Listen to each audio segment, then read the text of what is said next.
जय हिंद साथियों, स्वागत है आपका self study classes with Sumit Jain YouTube channel में।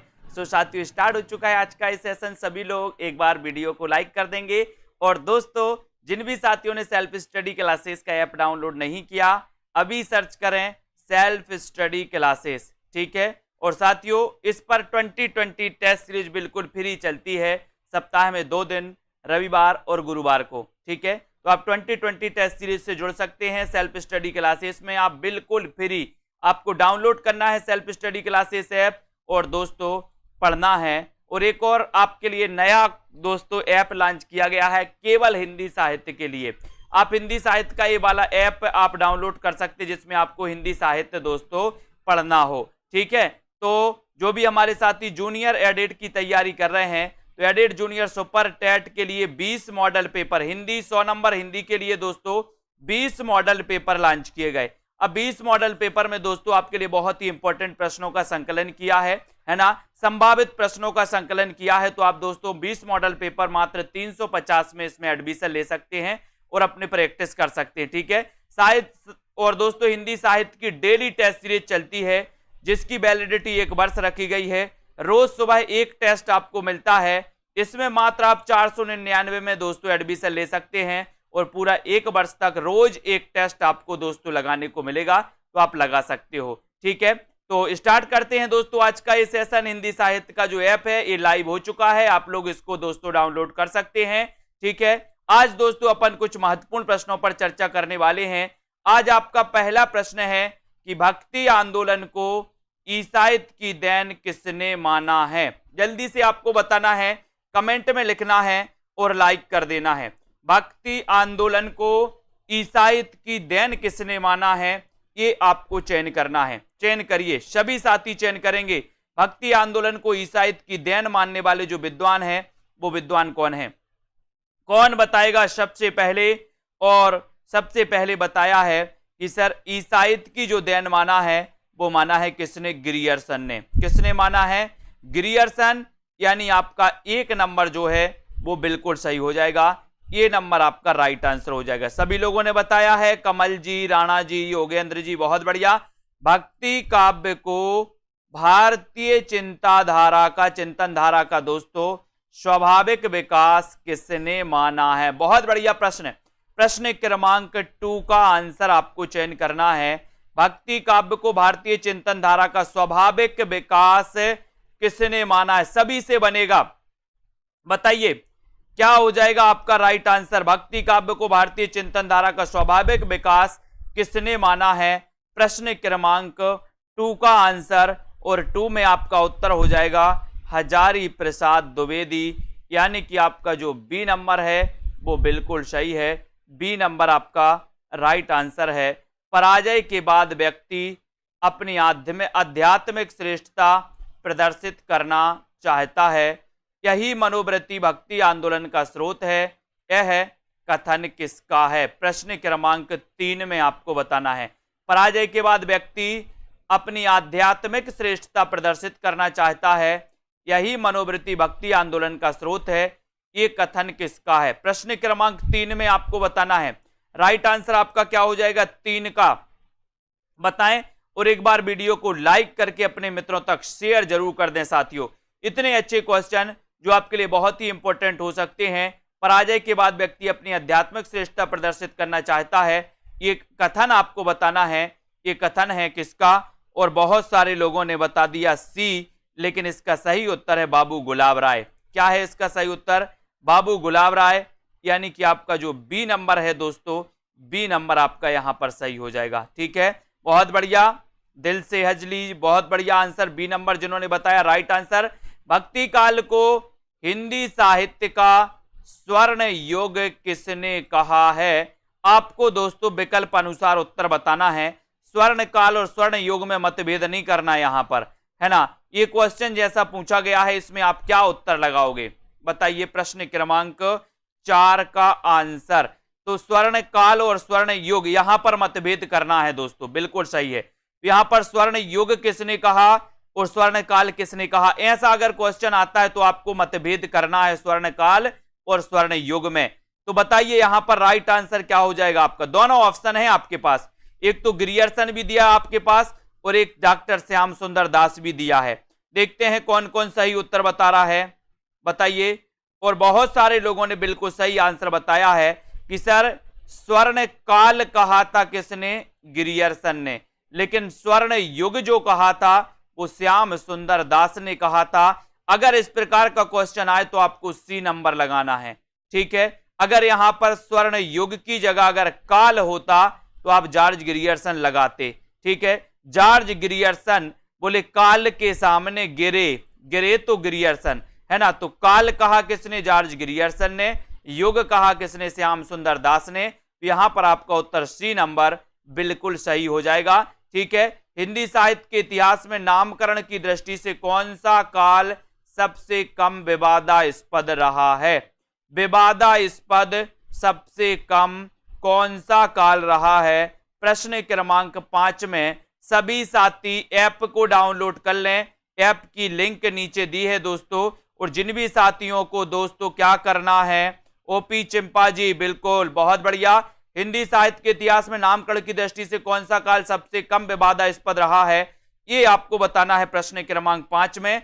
और 5 का उत्तर आपका चला जाएगा भक्ति काल, यानी आपका डी नंबर बिल्कुल सही हो जाएगा, ठीक है। कम विवादास्पद रहा है भक्ति काल। Very good. अगले क्वेश्चन की ओर आते दोस्तों। अगला क्वेश्चन आपको बताना है कि भक्ति को धर्म का रसात्मक रूप किसने कहा है? प्रश्न क्रमांक 6 में भक्ति को धर्म का रसात्मक रूप किसने कहा है? ये प्रश्न क्रमांक आपका 6 है। 6 का आंसर आपको चयन करना है। सभी साथी चयन करेंगे। जल्दी से नीचे लिंक दी है ऐप की। एक तो हिंदी साहित्य का आपका ऐप है और एक है दोस्तों आपका सेल्फ स्टडी क्लासेस, ठीक है। तो भक्ति को धर्म का रसात्मक रूप किसने कहा? ये प्रश्न क्रमांक 6 का आंसर आपसे पूछा है और सभी लोगों ने बिल्कुल सही बताया कि सर आचार्य शुक्ल ने कहा, यानी बी नंबर आपका बिल्कुल सही है। B number right answer, very good. भक्ति काल को हिंदी साहित्य का स्वर्ण युग कहा जाता है, क्यों कहा जाता है? बताइए, सभी लोग बताएं। भक्ति काल को हिंदी साहित्य का स्वर्ण युग कहा जाता है, क्यों कहा जाता है? प्रश्न क्रमांक 7 का आंसर बताना है। 7 का राइट आंसर क्या हो जाएगा? भक्ति काल को हिंदी साहित्य का स्वर्ण युग कहा जाता है, क्यों कहा जाता है? ये उत्तर आपको चयन करना है और यहां पर आपका उत्तर क्या होता है, देखते हैं कौन कौन सही उत्तर बता पाता है। यह है प्रश्न आपका। चयन करना है, लाइक करना है, शेयर करना है और इस सेशन से आपको जुड़े रहना है। और यहां पर आपने उत्तर बता दिया बी। इस काल की रचना अत्यंत लोकप्रिय एवं उत्कृष्ट है, यानी कि बी नंबर आपका बिल्कुल सही है, ठीक है। बहुत बढ़िया, बी नंबर आपका राइट आंसर हो जाएगा। भक्ति आंदोलन को इस्लामी आक्रमण से पराजित हिंदू जनता की असहाय एवं निराश मन स्थिति से किसने जोड़ा है? प्रश्न क्रमांक 8 में बताना है किसने जोड़ा है। महापंडित राहुल सांकृत्यायन ने, आचार्य हजारी प्रसाद द्विवेदी ने, रामचंद्र शुक्ल ने या फिर नंद दुलारे वाजपेयी ने। बताएं, भक्ति आंदोलन को इस्लामी आक्रमण से पराजित हिंदू जनता की असहाय एवं निराश मन स्थिति से किसने जोड़ा? प्रश्न क्रमांक 8 का आंसर।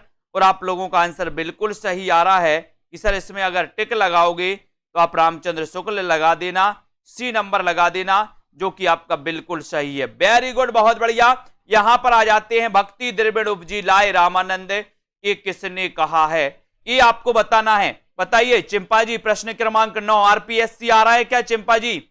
बताइए यहां पर भक्ति द्रविड़ उपजी लाए रामानंद, प्रश्न क्रमांक 9 का आंसर। और 9 में आपका राइट आंसर क्या हो जाएगा? भक्ति द्रविड़ उपजी लाए रामानंद, ये किसने कहा? प्रश्न क्रमांक 9 में। और 9 का सीधा आंसर आपका जा रहा है कि सर ये कहा है किसने? कबीर ने। किसने कहा है? कबीर, यानी कि आपका जो डी नंबर है यहां पर आपका डी बिल्कुल सही हो जाएगा। रामानुजाचार्य के गुरु कौन थे? प्रश्न क्रमांक 10, रामानुजाचार्य के गुरु बताना है आपको। रामानुजाचार्य के गुरु कौन थे, ये आपका क्वेश्चन है। प्रश्न क्रमांक 10 में अपन को प्रश्नानुसार उत्तर बताना है, तब आपका राइट आंसर यहां पर क्या हो जाता है बताइए। लाइक करना है सभी साथियों को, शेयर कर दो अपने मित्रों तक। Self study classes app download कर लो, self study classes app download कर लेना है। रामानुजाचार्य के गुरु कौन थे? तो उत्तर हो जाएगा ए नंबर, यानी कि कांचीपूर्ण। कौन थे? कांचीपूर्ण।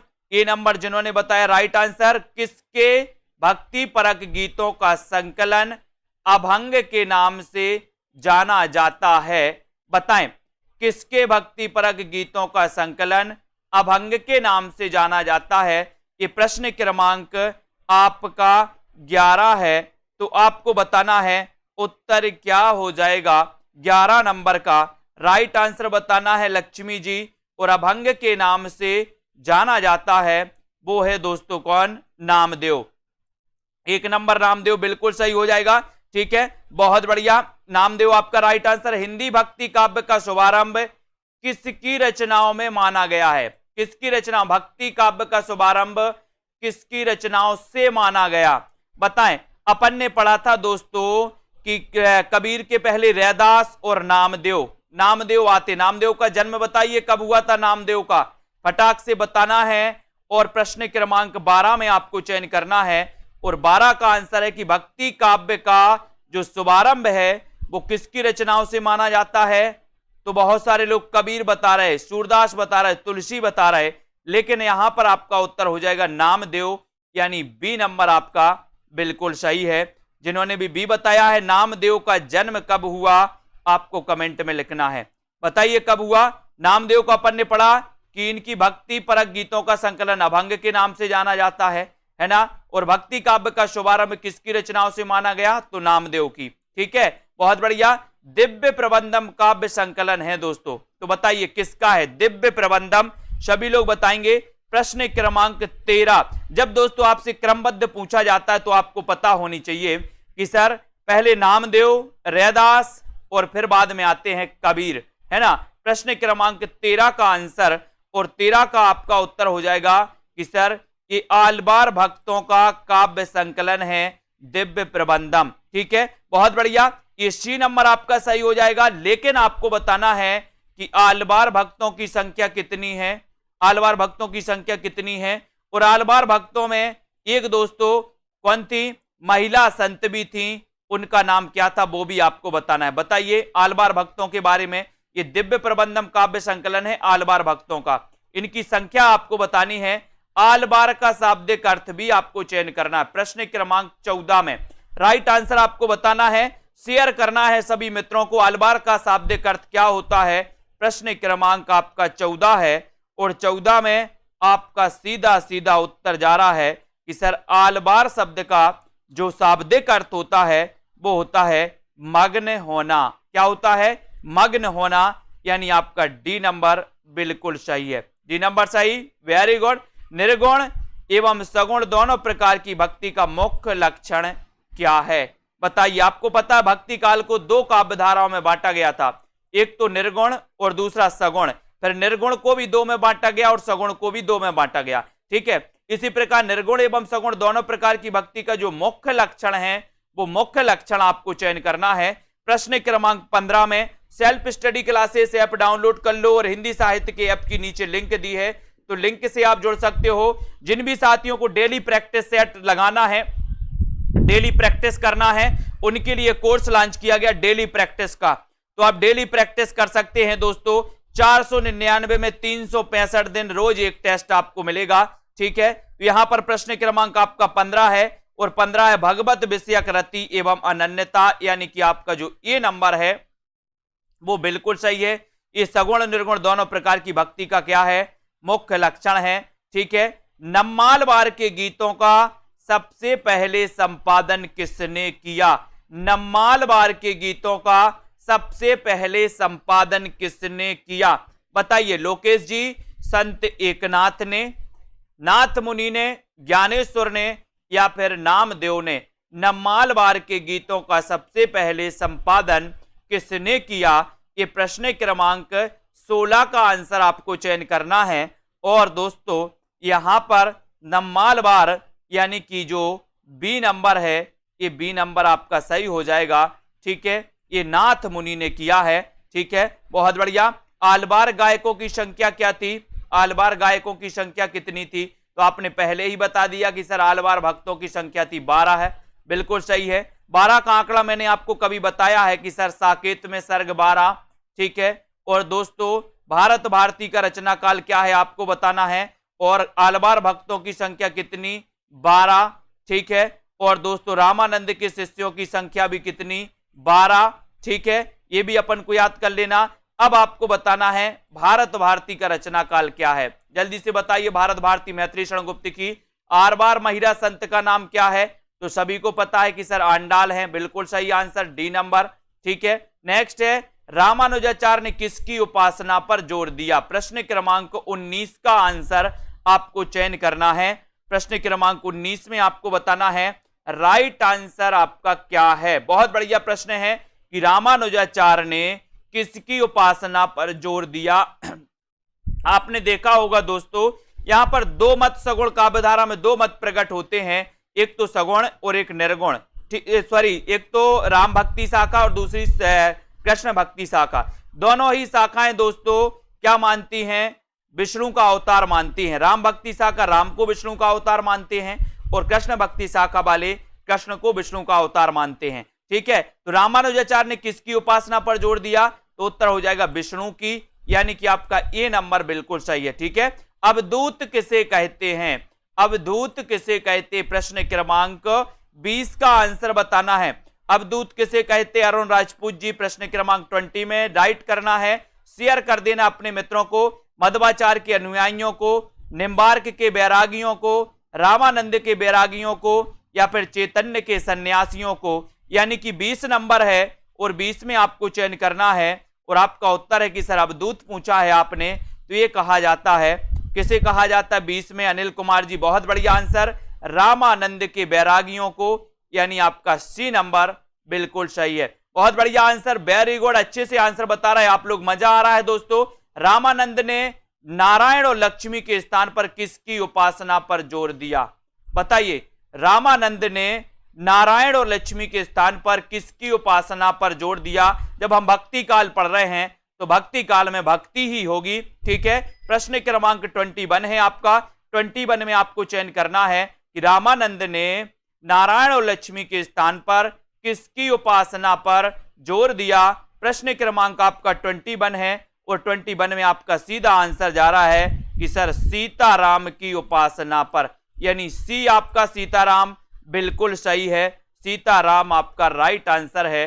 ठीक है, वेरी गुड। योग साधना के प्रवर्तक तथा आदि गुरु कौन माने जाते? आदि गुरु बताना है आपको। योग साधना के प्रवर्तक और आदि गुरु कौन माने जाते हैं? ये क्वेश्चन आपसे पूछा गया है। बहुत ही बढ़िया क्वेश्चन है। प्रश्न क्रमांक आपका दोस्तों 22 है। 22 को आपको चयन करना है, लाइक करना है और आपका उत्तर हो जाएगा कि सर योग साधना के आदि प्रवर्तक और आदि गुरु जो माने जाते हैं वो कौन माने जाते हैं? कौन माने जाते हैं? जल्दी से बताएं। आपका राइट आंसर जा रहा है कि सर वो माने जाते हैं शिव। कौन माने जाते हैं? शिव, यानी कि आपका डी नंबर जो है, डी आप लोग लगा रहे हैं तो बिल्कुल सही है, पंकज कुमार जी। ठीक है, कौन माने जाते हैं? शिव। आदि गुरु पूछा गया, प्रश्न को थोड़ा सा पढ़ना है आप लोगों को, नहीं तो इतना बस पढ़ लो। योग साधना के प्रवर्तक कौन है? योग साधना के प्रवर्तक था आदि गुरु पूछा है तो आदि गुरु शिव माने जाते हैं। यानी कि बहुत सारे लोग कंफ्यूज ये नंबर में लगा दिया, आपको डी लगाना था। ठीक है, आपको अगर पूछा जाता दोस्तों नाथ पंथ के प्रवर्तक कौन है, नाथ मत के प्रवर्तक कौन है, तो आप गोरखनाथ लगाते, लेकिन यहां पर आदि गुरु आपसे पूछा गया तो आपको शिव लगाना है ना। आपको संत मत का महत्व इसलिए है क्योंकि वे मानते हैं, क्या मानते हैं? 23 का आंसर बताना है। संत मत का महत्व इसलिए है क्योंकि वे मानते हैं भक्त जन्म मरण से मुक्त होते हैं, ईश्वर को मिलाने वाला गुरु है, भक्ति क्षेत्र में जाति पाति का भेद, शास्त्रीय ज्ञान का महत्व। यानी कि प्रश्न आपका 23 है। 23 में आपको चयन करना है और आपका उत्तर हो जाएगा कि सर ईश्वर को मिलाने वाला गुरु है, यानी बी नंबर आपका सही हो जाएगा। संत मत का महत्व इसलिए है क्योंकि वे मानते हैं कि ईश्वर को मिलाने वाला कौन है? गुरु है, यानी बी नंबर आपका राइट आंसर। नीमा किस कवि की माता का नाम था? नीमा किस कवि की माता का नाम था? बहुत अच्छा क्वेश्चन है, सभी से बनेगा 24 में। लाइक करते चलें सभी साथी, और 24 का आंसर बताना है। इस क्लास को अटेंड करें रोज आप लोग। 24 में आपको चयन करना है, और 24 में आपका है कि सर कबीरदास की माता का नाम था नीमा। लेकिन प्रश्न यहीं तक नहीं रोका दोस्तों, आपको यह भी बताना कि कबीरदास का जन्म कब हुआ और कहां पर हुआ, मृत्यु कहां पर हुई। ये 3 क्वेश्चन और साथ में बताना है। उत्तर भारत में वैष्णव भक्ति के संस्थापक कौन हैं? उत्तर भारत में वैष्णव भक्ति के संस्थापक कौन हैं, ये आपको बताना है। विकल्प अनुसार आपको चयन करना है। प्रश्न क्रमांक 25 में संस्थापक पूछा गया दोस्तों, तो संस्थापक में आप क्या उत्तर लगाओगे? उत्तर भारत में वैष्णव भक्ति के संस्थापक कौन हैं, आपको चयन करना है 25 में, और 25 में आपका बिल्कुल सही आंसर हो जाएगा रामानुज। कौन है? रामानुज, है ना। और रामानुज संस्थापक हैं। और दोस्तों आपको पता है कि उत्तर भारत में राम भक्ति शाखा को जो फैलाने वाले थे, प्रचार करने वाले थे, वो कौन थे? रामानंद। यहां तो आपका उत्तर बी नंबर बिल्कुल सही हो जाएगा। नेक्स्ट है, निर्गुण भक्ति का आदि स्रोत क्या है? आदि स्रोत बताना है। आपने देखा था कि सर जो है आपको पता था कि भक्ति काल 2 काव्य धाराओं में बट गया था, सगुण और निर्गुण। निर्गुण भक्ति का आदि स्रोत क्या है, ये आपसे क्वेश्चन पूछा गया है। तो सभी लोग बताएंगे 26 में, और 26 का आपका सीधा आंसर जा रहा है कि सर निर्गुण भक्ति का आदि स्रोत जो माना जाता है, वो माना जाता है श्वेता श्वेतर उपनिषद, यानी आपका जो डी है वो बिल्कुल सही है। D number right answer, very good. स्मार्त संप्रदाय के प्रवर्तक संस्थापक कौन थे? क्वेश्चन पूछा गया स्मार्ट, है ना। स्मार्ट स्मार्ट देखते ना कुछ लोग, यहां पर स्मार्ट दिया है। अब स्मार्ट को अपन स्मार्ट पढ़ लेंगे। अब स्मार्ट अगर आपको बनना है तो क्या करोगे? क्या करोगे बताइए उदय यादव जी? प्रश्न क्रमांक 27 में स्मार्ट बनना है तो क्या करना है? बोले सर शंकर जी की पूजा करेंगे, वहां से आशीर्वाद आएगा तो हम स्मार्ट बन जाएंगे, बुद्धि मिल जाएगी। तो यहां पर शंकराचार्य ये स्मार्त संप्रदाय के क्या थे? संस्थापक थे। 1 नंबर आपका सही है। यहां पर आपसे पूछा गया दोस्तों, सुमेलित करना है कि शास्ता पूजक संप्रदाय कहां से संबंधित है, सहजिया संप्रदाय कहां से संबंधित है, पंचसखा और वारकरी संप्रदाय कहां से संबंधित है। सूची 1 को सूची 2 से मिलान करना है। और बहुत अच्छा क्वेश्चन आपसे पूछा गया है कि शास्ता पूजक संप्रदाय, शास्ता से बनेगा सस्ता, सस्ता से क्या बनेगा? बोले सस्ता है करेला, करेला क्या है? सस्ता है। तो करेला से सस्ता हो जाएगा शास्ता पूजक संप्रदाय केरल, ठीक है। सहजिया संप्रदाय आपसे पूछा गया, तो सहजिया याद रख लेना। बोले सर बंगला सहज में नहीं मिलता कि मिल जाता है? कि बोले आपका सपना क्या है? बोले हाँ एक गाड़ी होना चाहिए, एक बंगला होना चाहिए, मोटर कार होना चाहिए, है ना। तो बोले बंगला सहज में नहीं मिलता, तो याद रख लेना सहजिया संप्रदाय कहां से संबंधित है? तो आपका उत्तर हो जाएगा दोस्तों बंगाल से, ठीक है। पंचसखा संप्रदाय, पंचसखा, बोले पंचसखा उड़ गए तो उड़िया से ओडिशा। पंचसखा कहां गए?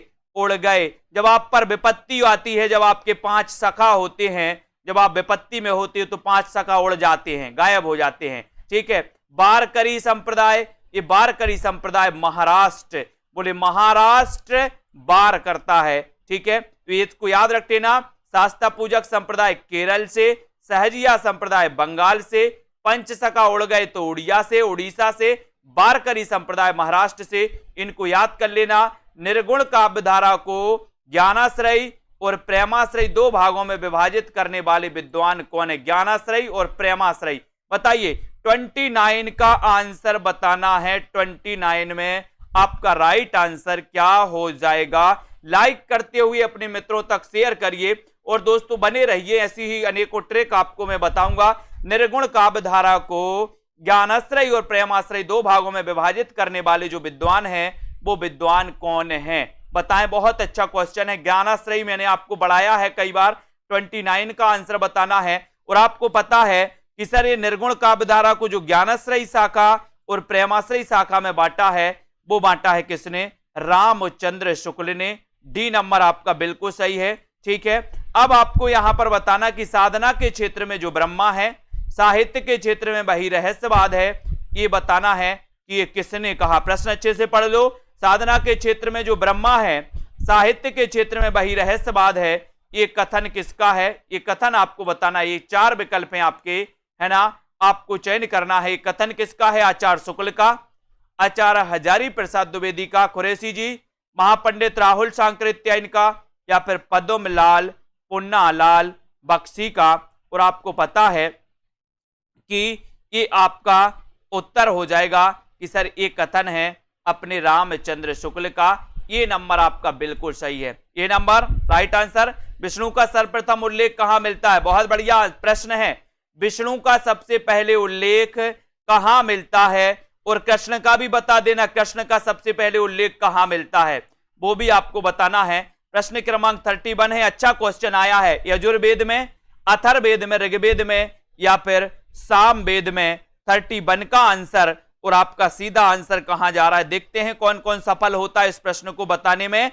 और विष्णु का सबसे पहले जो उल्लेख मिलता है दोस्तों, वो उल्लेख मिलता है ऋग्वेद में। लेकिन क्वेश्चन यहीं तक सीमित नहीं है, कृष्ण का सबसे पहले उल्लेख कहां मिलता है ये भी आपको बताना है। तो जल्दी बताओ, वैष्णव धर्म के संस्थापकों में नहीं है तो कौन नहीं है? वैष्णव धर्म के संस्थापकों में कौन नहीं है? प्रश्न क्रमांक 32 का आंसर बताना है वैष्णव संप्रदाय। आपको यहां पर प्रश्न क्रमांक 32 का आंसर बताना है। और 32 में आपका राइट आंसर दोस्तों, आपको पता है वैष्णव धर्म के संस्थापकों में रामानुजाचार्य हैं, है ना। इन्होंने श्री संप्रदाय की स्थापना की थी। विशिष्टाद्वैतवाद की प्रवर्तक माने जाते हैं। मध्वाचार्य की बात करें तो ये द्वैतवाद के दोस्तों प्रवर्तक माने जाते हैं। निम्बार्क की बात करें तो ये द्वैतवाद के माने जाते हैं। और द्वैतवाद यानी कि उसे सनक संप्रदाय भी कहा जाता है। और यही सनक संप्रदाय आपके टीजीटी में पूछा था कि सनक संप्रदाय के प्रवर्तक कौन है, तो मैंने आपको बताया था कि निम्बू देत देत थक गए पड़ोसी को, देत देश से द्वैत निम्बार्क। अब निम्बू अगर पड़ोसी को नहीं दोगे तो पड़ोसी सनक जाएगा तो सनक संप्रदाय। निम्बार्क याद कर लेना। भक्ति आंदोलन का सूत्रपात उत्तर भारत में ना होकर दक्षिण भारत में हुआ था, इसके मूल कारण में कौन सा कथन सत्य है? बताइए। प्रश्न क्रमांक 33 है। अच्छा क्वेश्चन है, सभी लोग बताएंगे। फ्रीडम जी बताइए 33 का आंसर। लाइक कर दीजिए अपने मित्रों तक और शेयर जरूर कर दें। और नीचे लिंक दी है हिंदी साहित्य के ऐप की, तो ऐप डाउनलोड कर लें। 33 का आंसर आपको चयन करना है। और आपका उत्तर जा रहा है कि सर यहां पर दक्षिण भारत पूर्णतः क्या था? निरापद था। तो 1 नंबर आपका सही हो जाएगा। ये नंबर आपका राइट आंसर है। बहुत बढ़िया आंसर, ठीक है, वेरी गुड आंसर। ये कथन सत्य है। 1 नंबर आपका वेरी गुड। अद्वैत दर्शन या अद्वैतवाद के प्रवर्तक कौन है? प्रश्न क्रमांक 34। अद्वैतवाद के प्रवर्तक कौन माने जाते हैं, ये आपको बताना है। उत्तर क्या हो जाएगा? 34 का आंसर। लाइक करना है, मित्रों को शेयर करना है। सेल्फ स्टडी क्लासेस ऐप को दोस्तों डाउनलोड कर लेना है और इस सीरीज से आपको जुड़े रहना है ना। आपको चयन करना है यहां पर अद्वैतवाद के प्रवर्तक कौन है। तो अपन ने पढ़ा था कि सर शंकर क्या है? अद्वितीय हैं। अद्वितीय हैं कि नहीं? अद्वितीय हैं, ठीक है, अद्वितीय हैं। तो अद्वितीय से क्या हो जाएगा? अद्वैतवाद। और अद्वैतवाद के दोस्तों आचार्य शंकराचार्य माने जाते हैं। यानी कि आपका यहां पर डी नंबर। अद्वैतवाद का पूछा है, अद्वैतवाद के शंकराचार्य। बहुत बढ़िया। सूची 1 से सूची 2 को मिलान करिए। यहां पर आपसे दिया है शुद्धाद्वैतवाद के प्रवर्तक कौन है, ये आपको बताना। अद्वैतवाद के कौन है? विशिष्टाद्वैतवाद के कौन? द्वैतवाद के कौन है? क्वेश्चन पूछा ही जाता है। तो आपको पता होगा कि शुद्धाद्वैतवाद के वल्लभाचार्य, बिल्कुल सही है। अद्वैतवाद के शंकराचार्य, ये भी बिल्कुल सही है। विशिष्टाद्वैतवाद के रामानुजाचार्य, ये भी सही है। और द्वैतवाद के मध्वाचार्य, बिल्कुल सही दिया है। बोले सर शुद्धाद्वैतवाद, शुद्ध बल से वल्लभाचार्य। अद्वितीय कौन है? शंकर, तो शंकराचार्य। विशिष्ट कौन है? राम, तो रामानुजाचार्य। द्वैतवाद मध्वाचार्य, ठीक है। यहां से क्वेश्चन आता है। अद्वैतवाद के प्रवर्तक आचार्य शंकर को कुछ पुराण पंथियों ने प्रच्छन्न बौद्ध कहा था। क्यों कहा था? 36 का आंसर बताइए। उत्तर क्या हो जाएगा उसमें सभी लोग बताएंगे।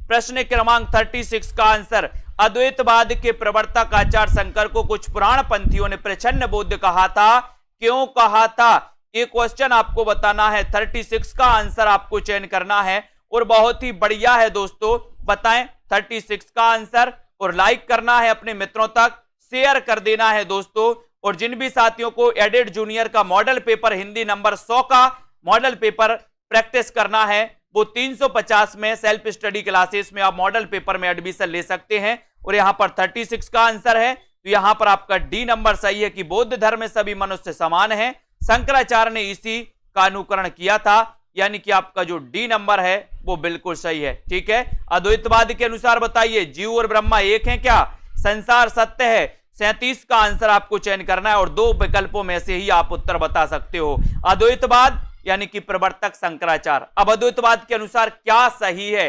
अद्वैतवाद मैंने आपको कई बार पढ़ाया है दोस्तों। नीरज कुमार जी पढ़ाया है कि नहीं पढ़ाया? अद्वैतवाद के अनुसार क्या है? गलत नहीं होना चाहिए, बताइए क्या राइट आंसर है? 37 का आंसर प्रमोद सैनी जी, अद्वैतवाद के अनुसार जीव और ब्रह्मा एक हैं, जीव और ब्रह्मा एक हैं, यानी कि ए नंबर आपका बिल्कुल सही है। ये नंबर आपका राइट आंसर हो जाएगा। उसके बाद थोड़ा सा आते हैं, यहां वहां देखते हैं और पूछते हैं कि भक्ति आंदोलन को दक्षिण से उत्तर भारत लाने का श्रेय किसको है? एक नॉर्मल क्वेश्चन आपसे पूछ लिया गया जो कि आपको बहुत अच्छे से पता है। दक्षिण भारत से उत्तर भारत लाने का श्रेय किसे है, ये आपको बताना है। सभी लोग बताएंगे उत्तर क्या हो जाएगा। प्रश्न क्रमांक 38 में आपको चयन करना है और 38 में भक्ति आंदोलन को दक्षिण से उत्तर भारत लाने का श्रेय किसको है? उत्तर क्या हो जाएगा? यहां पर सभी को पता है कि सर संत रामादास रामानंद लाए थे, 12 शिष्य थे इनके, है ना। 12 शिष्यों में एक कबीरदास भी थे, ठीक है, कबीरदास भी थे। रामानंद दोस्तों सगुण पंथी थे, जबकि कबीर जो थे निर्गुण पंथी थे। यानी कि रामानंद सगुण थे और सगुण भक्ति धारा के इस रामानंद के शिष्यों में दोस्तों निर्गुण पंथी भी थे, है ना। हरिदासी संप्रदाय के प्रवर्तक कौन है? हरिदासी संप्रदाय, बहुत बढ़िया क्वेश्चन आपसे पूछा गया है। कौन कौन सही उत्तर बताएगा और इस हरिदासी संप्रदाय को और किस नाम से जाना जाता है, ये भी क्वेश्चन आपको बताना है। प्रश्न क्रमांक 39 का आपको चयन करना है, लाइक कर देना है, आपको शेयर करना है। हरिदासी संप्रदाय के प्रवर्तक कौन है और इस हरिदासी संप्रदाय को और किस नाम से जाना जाता है, ये भी आपको बताना है। और यहां पर तो आपका हो जाएगा कि सर हरिदासी संप्रदाय, यानी कि उत्तर क्या हो जाएगा?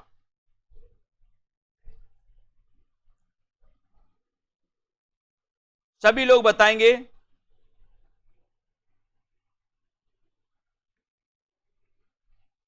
यहां पर आपका उत्तर हो जाएगा स्वामी हरिदास, ठीक है। ये हरिदासी संप्रदाय के प्रवर्तक माने जाते हैं दोस्तों, इनको अपन को याद करना है। कुछ विद्वान हित हरिवंश को भी मानते हैं, लेकिन इनके नाम पर स्वामी हरिदास के नाम पर ये हरिदासी संप्रदाय पड़ा था, है ना। यहां पर आपका उत्तर 1 नंबर बिल्कुल सही हो जाता है। अगला क्वेश्चन है, वैष्णव धर्म के 4 प्रमुख आचार्यों में से किसने अपने सिद्धांतों में भक्ति और ज्ञान का समुच्चय माना है? बताएं। प्रश्न क्रमांक 40 का आंसर आपको चयन करना है। और यहां पर बहुत बढ़िया आंसर आया है कि सर इसे टट्टी संप्रदाय भी कहा जाता है और इसे सखी संप्रदाय भी कहा जाता है, ठीक है। वैष्णव धर्म के 4 प्रमुख आचार्यों में से किसने अपने सिद्धांतों में भक्ति और ज्ञान का समुच्चय माना है? तो बताइए। प्रश्न क्रमांक 40 का राइट आंसर आपको चयन करना है, लाइक करना है अपने मित्रों तक और सेल्फ स्टडी क्लासेस ऐप को डाउनलोड करना है।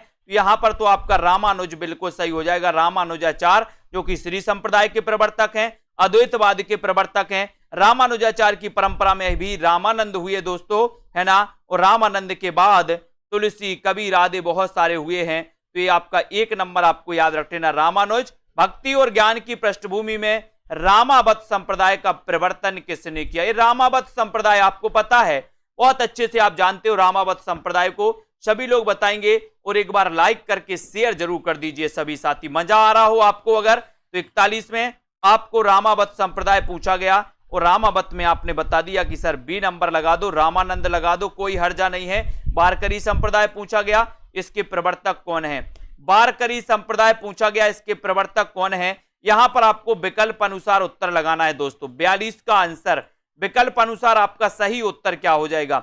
42 में आप चयन बताएंगे, है ना। कहीं कहीं वारकरी संप्रदाय यहां पर विकल्प में आपको पुंडलिक नहीं दिया है दोस्तों, है ना, लेकिन यहां पर आपको विकल्प अनुसार अगर उत्तर लगाने को बोला जाए तो आप लोग क्या उत्तर लगाएंगे? बताओ। उत्तर लगाना है आपको संत ज्ञानेश्वर, संत ज्ञानेश्वर यानी कि सी नंबर, ठीक है। तो सी नंबर आपका यहां पर बिल्कुल सही है, ज्ञानेश्वर आपका राइट आंसर हो जाएगा। श्री संप्रदाय के प्रवर्तक आचार्य कौन है? बहुत अच्छा क्वेश्चन है, मैंने आपको कई बार बता चुके इसी क्लास में।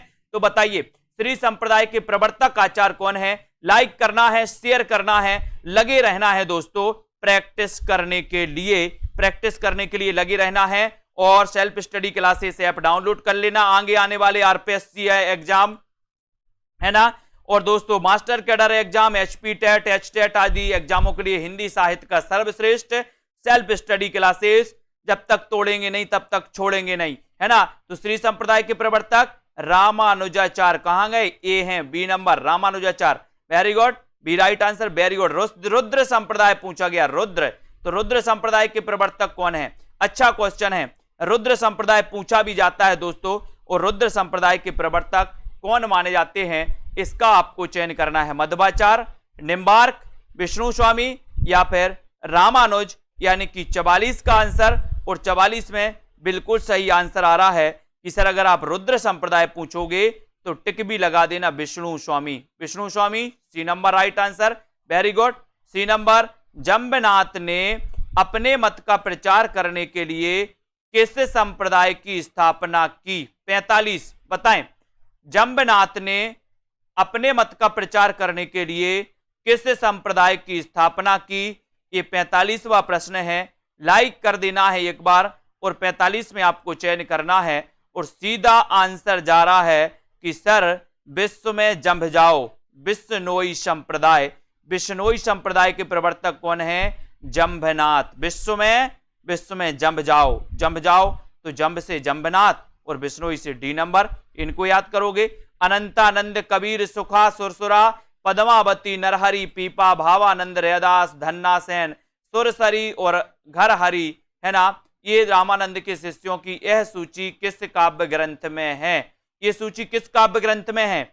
बताइए। अनंतानंद, कबीर, सुखा, सुरसरा, अलग अलग प्रकार से रामानंद के शिष्यों का वर्णन किया है। रामकुमार वर्मा कुछ अलग मानते हैं, भक्तमाल में कुछ अलग दिया है। यहां पर आपका 46 का आंसर आपसे पूछा गया है, 46 में आपका राइट आंसर बताना है, और उत्तर आपका क्या हो जाएगा? उत्तर हो जाएगा भक्तमाल, भक्तमाल पूछा, वेरी गुड। भक्तमाल में ये दोस्तों अनंतानंद, कबीर, सुखा, सुरसुरा, पद्मावती इनका वर्णन है, लेकिन भक्तमाल का रचना काल क्या है और रचनाकार कौन है ये भी आपको बताना है। जल्दी बताओ। कबीर की वाणी का संग्रह बीजक कहलाता है, इसके कितने भाग हैं? बीजक के कितने भाग हैं? बताइए, बीजक के कितने भाग हैं? 47 का आंसर। बीजक के कितने भाग हैं? 2, 3, 4 या फिर 5, यानी कि 47 नंबर में आपको चयन करना है। और सीधा आंसर चला गया कि सर बीजक में जो भाग हैं वो भाग हैं कितने? 3, यानी बी नंबर आपका बिल्कुल सही है। ठीक है, बीजक में भाग 3 हैं, कौन कौन से हैं वो भी आपको बताना। दोस्तों यहां पर आपका उत्तर है कि भक्ति काल की समय सीमा क्या है? भक्ति काल की समय सीमा आपको बताना है। संबत में दिया है तो संबत में आपको चयन करना है। साखी सबद रमैनी, वेरी गुड आंसर, बहुत बढ़िया आंसर सभी लोग बताएंगे। राइट आंसर 48 में आपको चयन करना है। भक्ति काल की समय सीमा क्या है? 48 में, 48 में बताइए राइट आंसर। और सभी को पता है कि सर संबत 1375 से लेकर के 1700 का जो काल है ये माना जाता है भक्ति काल। ठीक है, वेरी गुड आंसर। सभी साथियों के लिए धन्यवाद। सभी साथी दोस्तों ये प्ले स्टोर में जाके सेल्फ स्टडी क्लासेस का ऐप डाउनलोड कर लें। यहां पर सप्ताह में 2 दिन टेस्ट सीरीज होती है बिल्कुल फ्री, और डेली टेस्ट सीरीज होती है जिसमें एडमिशन लेना है तो 499 डेली टेस्ट सीरीज होती है दोस्तों। इसमें है ना एक डेली प्रैक्टिस सेट लॉन्च किया गया है, वो आपके लिए 499 में एडमिशन लेकर के आप कर सकते हो। साथ ही एडेड जूनियर का 20 मॉडल पेपर बनाए गए हैं, बहुत ही स्पेशल प्रश्नों के मॉडल पेपर, 100 नंबर हिंदी के, तो ये आप दोस्तों इसमें एडमिशन लेकर के अध्ययन कर सकते हैं। ठीक है। साथ ही ये डेली टेस्ट सीरीज चल रही है, 1 वर्ष की वैलिडिटी के साथ। रोज सुबह 8 बजे एक टेस्ट आपके लिए आता है, आपको वो हल करना होता है, ठीक है। ये हिंदी साहित्य का एक ऐप लॉन्च किया गया है, इस ऐप को आप डाउनलोड कर सकते, नीचे लिंक दी है, उस लिंक से हिंदी साहित्य का ये ऐप लाइव हो चुका है प्ले स्टोर पर, तो इससे आप लोग जुड़ें। और ये आपकी 2020 टेस्ट सीरीज चलती है सेल्फ स्टडी क्लासेस और दोस्तों हिंदी साहित्य वाले ऐप पर। तो आप किसी भी एग्जाम की तैयारी कर रहे हैं, चाहे आप आरपीएससी की तैयारी में लग गए हैं, चाहे आप दोस्तों जूनियर एडिट की तैयारी में लग गए हैं, चाहे आप एलटी ग्रेड की तैयारी में लगे हैं, टीजीटी पीजीटी तैयारी लगे हैं, मास्टर कैडर, या फिर दोस्तों आप एचपी टेट टेट एग्जाम में लगे हैं, तो आपके लिए बहुत ही सुनहरा ये अवसर आता है। इससे आप लोग जुड़े, कमलदीप जी, रितिका, बबीता, दारसू जी, संगीता जी, सुरभि सत्य जी, ठीक है, दारसू जी, छाया द्विवेदी जी, सभी साथियों को धन्यवाद। आप लोग लाइक करें, शेयर करें, सोनी जी, ठीक है, आस्था जी, लवली ठाकुर जी और रितिका जी, शिव कुमार जी, पढ़ते रहें, अध्ययन करते रहें, नीरज कुमार जी, ठीक है, और लगे रहें दोस्तों, तैयारी में लग जाएं, प्रैक्टिस सेट चालू कर दें, प्रैक्टिस लगाएं रोज, अच्छा प्रैक्टिस आप लोगों का हो जाएगा। नर्मदा गुप्ता जी, सुगंधा जी, ठीक है, विवेक जी, बहुत बढ़िया, विश्वास मलिक जी, राधिका, जगीता, बबीता जी, शशि जी, अरविंद जी, अन्नू जी, संगीता जी, नरेंद्र जी, आकांक्षा, दीपशिका जी, ठीक है, अनिल कुमार, नूरी जी, दीप, अजय जी, बहुत बढ़िया, बिल्कुल सही है। सभी साथियों को धन्यवाद, शेयर करते रहें अपने मित्रों तक। और दोस्तों आज के इस वीडियो के लिए बस इतना ही। जय हिंद।